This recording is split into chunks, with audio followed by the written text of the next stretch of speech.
Assalamualaikum warahmatullahi wabarakatuh.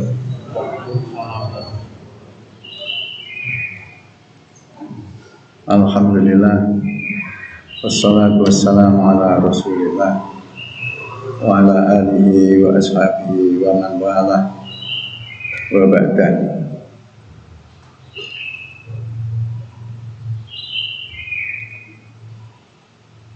Marilah kita bersyukur kepada Allah atas nikmat dan karunia-Nya. Pagi ini kita bisa memulai aktivitas program rutin dari Masjid Baitus Salam ini, yaitu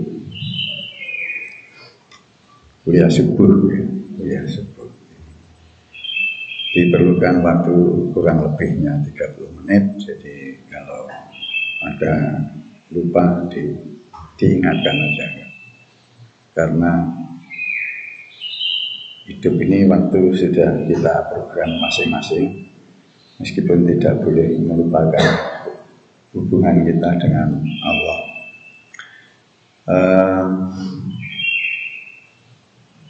Mudah-mudahan semuanya pada sehat, dengan bukti hadir di sini, atau mungkin tidak ada kesibukan lain.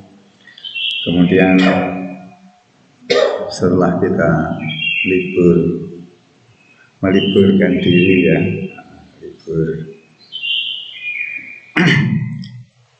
libur Syawal 10 hari.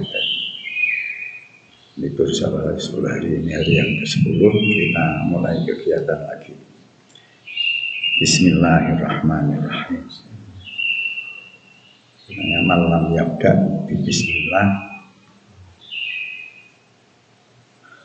kullu libalin lam yabda di bismillah fahuwa abkar atau fahuwa aqtab. Setiap orang dewasa, orang yang berakal, memulai sesuatu itu tidak diawali dengan basmalah, itu akan terputus amalnya, artinya gitu ya, terputus efeknya. Dan banyak riwayat yang mengatakan juga malam yabda kullu amri dibalin lam yabda bilhamdulillah fahuwa aqta, maka terputus lagi. Begitu juga mengawali ini, saya mengajak kembali mengingat doa yang sering disampaikan oleh para mubalik dan mubalighah.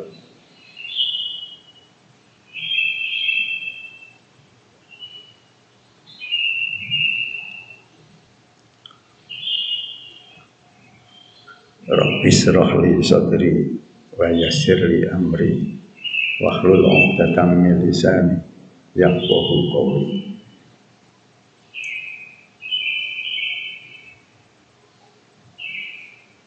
Ini Rabbi shrah li sadri, ya Allah lapangkanlah dadaku.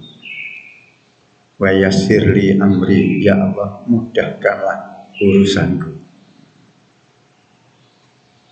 Kalau terjemahan lama, mudahkanlah perkaraku. Gitu kan. Perkara, satu perkara aja lama dibutuhkan, gitu. Kalau banyak perkara kan, mudahkanlah urusanku. Wa yassir li amri wahlul 'uqdatam min lisani, dan lepaskanlah ikatan lidahku. Lidah itu kalau terikat sulit. Wahlul 'uqdatam min lisani yafqahu qawli, dan hendaknya kata-kataku ini bisa difahami. Karena banyak orang yang berkata-kata, tapi kadang-kadang kata-kata itu sulit difahami. Sulit difahami bisa berangkat dari yang berkata-kata atau yang mendengarkan. Jadi ada dua. Antara lain kalau yang berkata-kata, ya karena banyak berkesamuk dalam pikirannya, banyak kata yang perlu diungkap tapi tanpa terkendali malah sulit difahami. Bagi yang mendengar memang pintu hidayah itu semua yang telah diberi oleh Allah, semua lubang-lubang yang ada ini hendaknya menjadi lubang input dari hidayah Allah. Selanjutnya nanti secara terintegrasi menjadi penggugah penguat dari menjalankan ketaatan pada Allah. Doa itu tadi sebetulnya ayat, yaitu kalau dilihat latar belakangnya adalah ketika Nabi Musa dan Harun, tapi sigohnya pakai sigoh mutakalim wahdah yang Rabbi shrah li sadri, tidak Rabbi shrah liya, berilah kami kelapangan dada keduanya, Musa dan Harun tidaknya. Kalau fakula lama qaulan layyina, perintah Allah, maka hendaknya engkau berdua menghadapi Firaun itu qaulan layyina, dengan kata-kata yang lembut. Firaun yang diktator, tapi solusinya oleh Allah diberikan petunjuk, bertutur katalah yang lemah lembut. Kemudian juga ada pedoman dari ilmu tafsir bahasanya al-ibrah bi umumil lafzi la bi khususis sabab. Yang diambil pelajaran itu adalah melalui umumnya lafaz, tidak dari background satu ayat. Background suatu ayat adalah sebetulnya kalau asbabun nuzul, kalau Al-Quran, asbabul wurud, kalau hadis itu adalah untuk menguatkan, untuk angkur. Biasanya penjelasan materi itu hendaknya tidak liar kemana-mana tanpa kendali. Jadi itu ada. Oleh karena itu, jika kita sekalian mendengar sang pembicara berdoa itu, tidak usah kita sampai merasakan, wah saya dianggap Firaun. Karena yang bicara ini juga tidak menganggap dirinya sebagai Musa. Jadi dari redaksinya itu, dari ayatnya itu sendiri dapat menjadi pelajaran kita bahwa kita ini sebenarnya tidak bisa apa-apa. Maka dari itu kita hanya bermohon kepada Allah supaya dimudahkan urusan kita, dilepaskan ikatan kita, difahamkan kata-kata kita. Jadi, dan semua kata-kata bisa difahami. Jamaah subuh rahmatullah. Masuk materi itu tadi baru komentarnya, materinya masih pada kitab Nasaihul Bab, bab 10-an Musari, bab 10-an Musari. Dari bab 10-an Musari itu ada kelompok bab 10-an yang ke-6. Dari kata Nabi, man fa'ala hadzal af'ali halalan man alima anna hadzal halali anna hadza halalan karena hal itu ya. Barang siapa yang mengetahui bahwasanya hal-hal yang 10 ini dianggap halal, faqad kafar, maka sungguh dia telah menjadi kafir. Menjadi kafir. Kafir itu bisa kafir etikodi, bisa kafir qauli, bisa kafir fi'li ya. Jadi ada apa macam-macamnya kafir. Jadi Barang siapa yang menganggap 10 hal ini halal, maka dia sungguh telah kafir, meskipun dia merasakan dia adalah seorang mukmin. Artinya sangat halus sekali itu peringatan Nabi. Yang satu yaitu tentang pembunuh tanpa hak. Yang kedua, pesihir. Pesihir ini yang mendatangi sihir, yang menggunakan jasa sihir, maupun yang jadi pesihir, maupun calonnya pesihir, semua perlakuannya sama.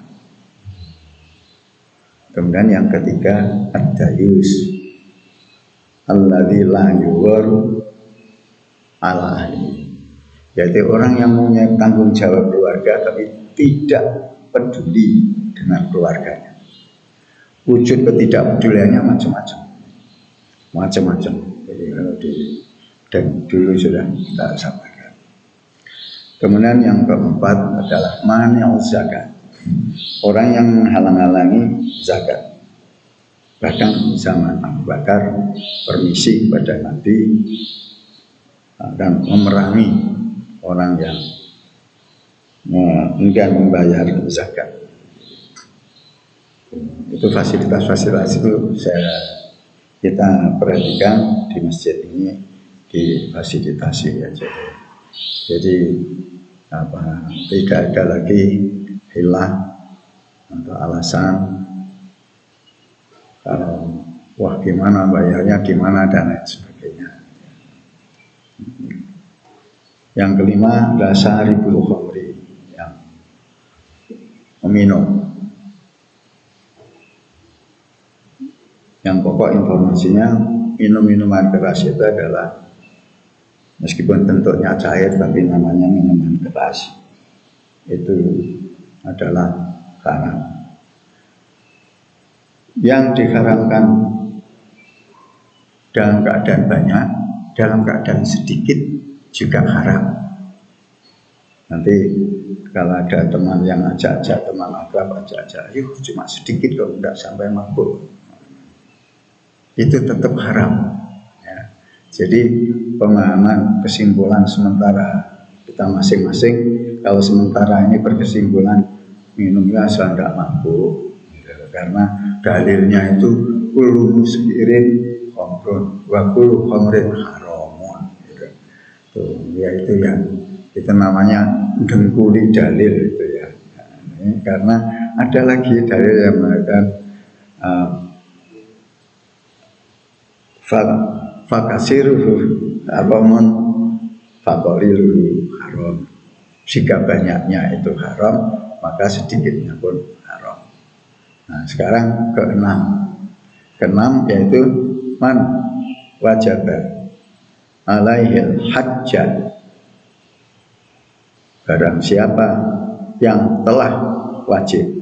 Ini pakai sigoh madhi menunjukkan kepastiannya tinggi ya. Man wajaba, barang siapa yang telah wajib alaihi ya. Tidak pakai la tapi pakai ala. Kutiban alaikumusya, tidak kutiban lakumusya, tidak laku tapi alaikum, menunjukkan obligasi. Jadi menunjukkan perintah yang pasti. Man wajaba alaihil hajjah, barang siapa yang telah memenuhi syarat untuk kewajiban haji, falam yahuj, maka dia tidak haji, faqad kafaroh ya. Jadi subjudul yang atas itu tetap di bawah. Jadi biar subjudul ini bisa dipahami. Barang siapa yang telah diwajibkan oleh Allah pada dirinya itu berhaji, falam yahuj, maka dia tidak berhaji, faqad kafaroh, sedang dia merasa dirinya mukmin gitu ya. Oke. Ada beberapa ayat dan hadis yang akan kita bacakan berkenaan dengan tema ini, yaitu yang pertama adalah dari surat Ali Imran. Inna awwala baitin wudi'a lin-nasi. A'udzu billahi minasyaitonir rajim. Karena di dalam surat An-Nahl ayat 198.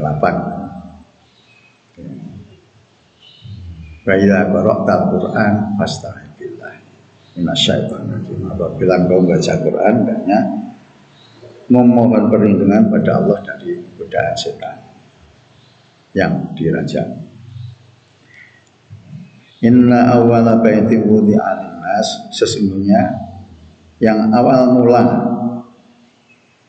rumah yang didirikan, yang diletakkan, letakkan lin-nasi, untuk seluruh manusia, lilladzi bi Bakkah, sungguh dia berada di Bakkah, lembah Bakkah. Bakkah ya bagi Bakkah Yampi itu artinya menangis. Jadi lembah menangis atau lembah tangisan. Nah, kalau sejarahnya kan kita bisa lihat, misalnya dia Nabi Ismail letakkan situ, kemudian nangis, dia mancal-mancal kakinya, kemudian dengan pancalan itu, dengan kehendak Allah, maka kemudian timbullah sumur Zam-Zam. Zum artinya kumpulan. Sedang ibunya Siti Hajar sibuk nyari, berusaha mencari air, lari dari Bukit Sofa ke Bukit Marwah, gitu kan, sekedar mengingatkan bahwasanya ini backgroundnya seperti itu.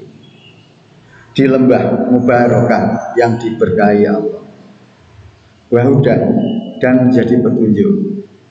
Petunjuk ini bukan ilmu pengetahuan, tetapi tanda-tanda, petunjuk, pepele, hudan lil alamin, bagi seantero jagat raya.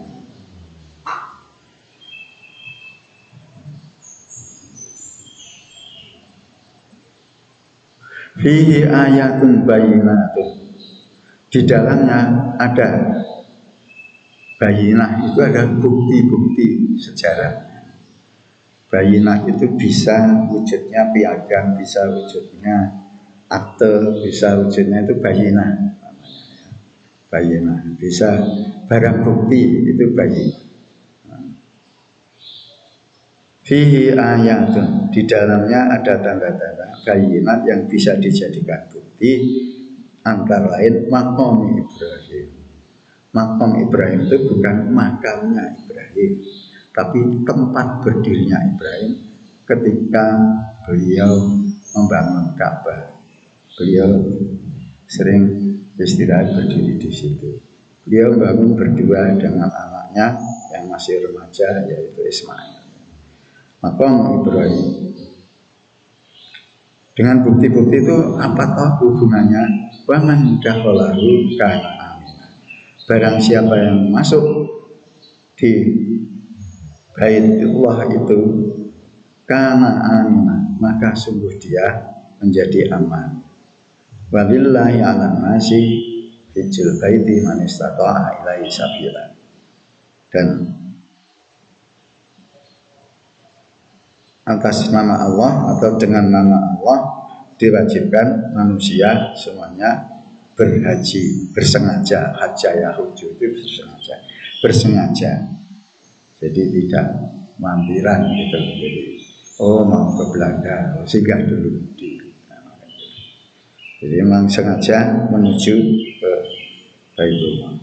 Fi ayatun walillahi 'alan nasi hijjul baiti man istata'a ilaihi sabila.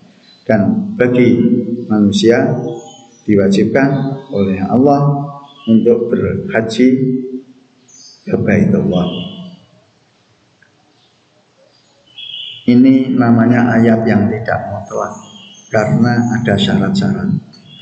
Syaratnya di sini di belakang ini, manis tatoa, barang siapa bisa mampu ilahi mendatangi kembali pada Baitullah tadi sabila perjalanannya. Berarti meskipun orang mengaku Islam, mengaku mukmin, tapi kalau belum memenuhi syarat ini, kewajiban ini masih mauquf, masih mauquf. Beda lagi kalau yang sudah memenuhi syarat tapi tidak merasa wajib, nah ini kewajibannya tidak mauquf gitu ya. Jadi, dan itu yang tahu hanya dirinya dengan Allah. Tapi Allah mengumumkan syarat-syarat itu diumumkan Allah di ayat 97 ini. Manis tata'a ilaihi sabila, barang siapa yang laman kafara, barang siapa mengingkari perintah, fa innallaha ghaniyun 'anil 'alamin, harus Allah menyendiri. Barang siapa yang kufur, maka sesungguhnya Allah itu zat yang maha kaya 'anil 'alamin. Jika dibandingkan seluruh orang-orang kaya di seantero alam, baik alam dunia maupun alam akhirat, orang yang paling kaya dibandingkan Allah masih kaya. Karena orang kaya itu juga milik Allah. Yang perlu kita sadari itu, dan siapa yang merasa pinter, kalau pinter yang lebih pinter itu Allah. Karena orang yang pinter itu sendiri di atas kehendak Allah semuanya gitu. Orang yang kaya juga gitu. Jadi orang lain hatikan hatiku hatikunno gitu, orang. Jadi tahu diri bahwa kita ini posisinya sebagai hamba, sebagai hamba. Kemudian bagaimana kejelasan daripada ini? Jadi ini faman kafaro. Nah, ini saya kasih merah ini karena hubungannya apa?